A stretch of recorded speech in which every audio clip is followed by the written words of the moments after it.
Welcome. My name is Joseph Anderson, and this is RM University's 90-Day Jumpstart program. Today is day 51, and today I want to talk to you about the refiner's fire. I want you to think back to your mission. I want you to think back to some of the hardest things that you went through. Maybe you had a struggle with a companion. Maybe you weren't baptizing as much as you wanted to. I mean, to be honest, in some areas, maybe you didn't even baptize any. If that's the case, that's okay. Your Heavenly Father has His purposes in that mission.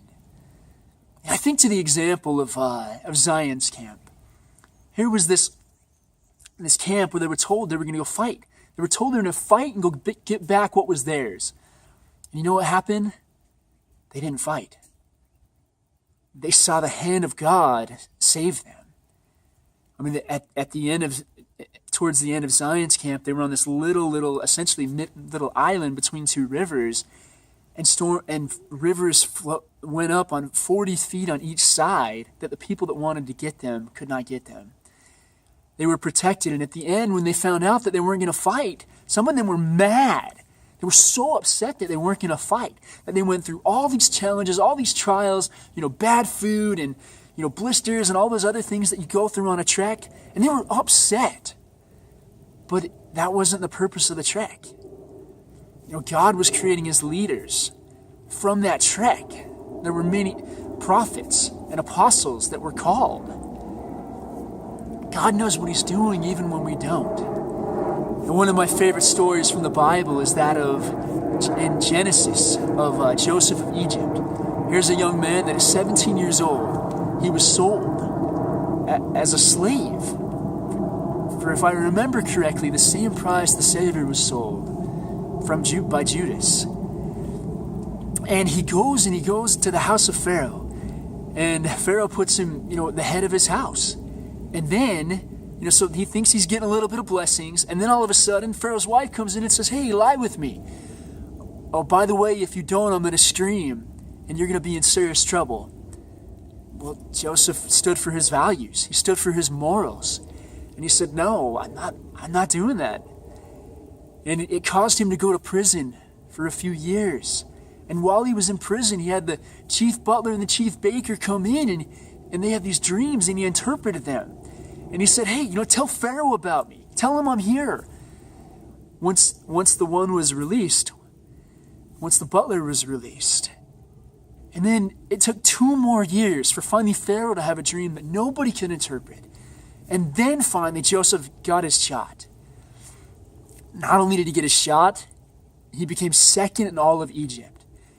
So that refiner's fire was incredible, probably very painful for him.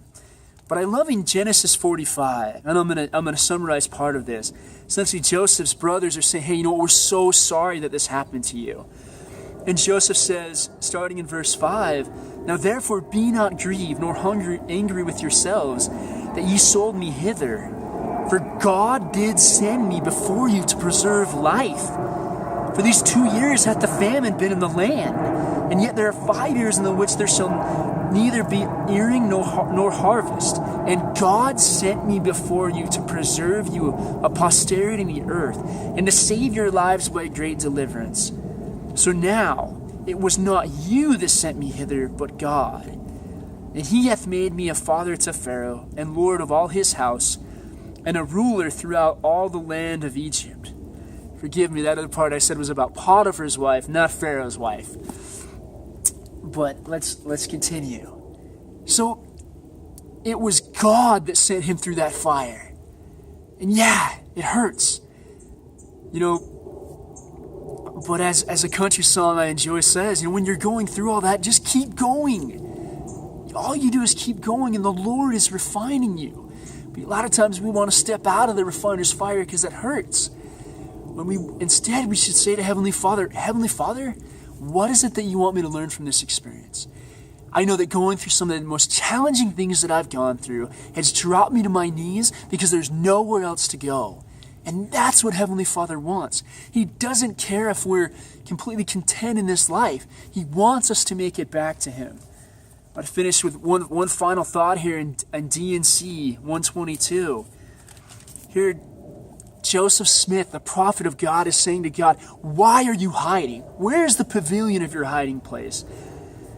And he says, essentially, no matter all these terrible, terrible things shall happen. He says, and if thou shouldst be cast in the pit, or into the hands of murderers, and the sentence of death passed upon thee, if thou be cast into the deep, and if the billowing surge conspire against thee, if fierce winds become thine enemy, if the heavens gather blackness, and all the elements combine to hedge up the way, and above all, if the very jaws of hell shall gape open the mouth wide after thee, know thou, my son, that all these things shall give thee experience and shall be for thy good. And then he says, the Son of Man hath ascended below them all. Art thou greater than he? Therefore, hold on thy way. Keep going, no matter what you're going through. Thy days are known, and thy years shall not be numbered less. Therefore, fear not what man can do, for God shall be with you forever and ever. Heavenly Father will have a humble people. Yes, some of our refiner's fire we bring on ourselves. But I truly believe that much of it is just Heavenly Father saying He loves us. It says in the Book of Mormon, the Lord chastises those He loves. So if you feel a lot of challenge, a lot of refiner's fire, that means Heavenly Father loves you so much. So today, I just want you to I want you to answer this one question. What is one simple thing that I've learned going through the refiner's fire? And if you want to write more than one thing, then go ahead and do that as well. My name's Joseph Anderson. This is RM University. Have an awesome day.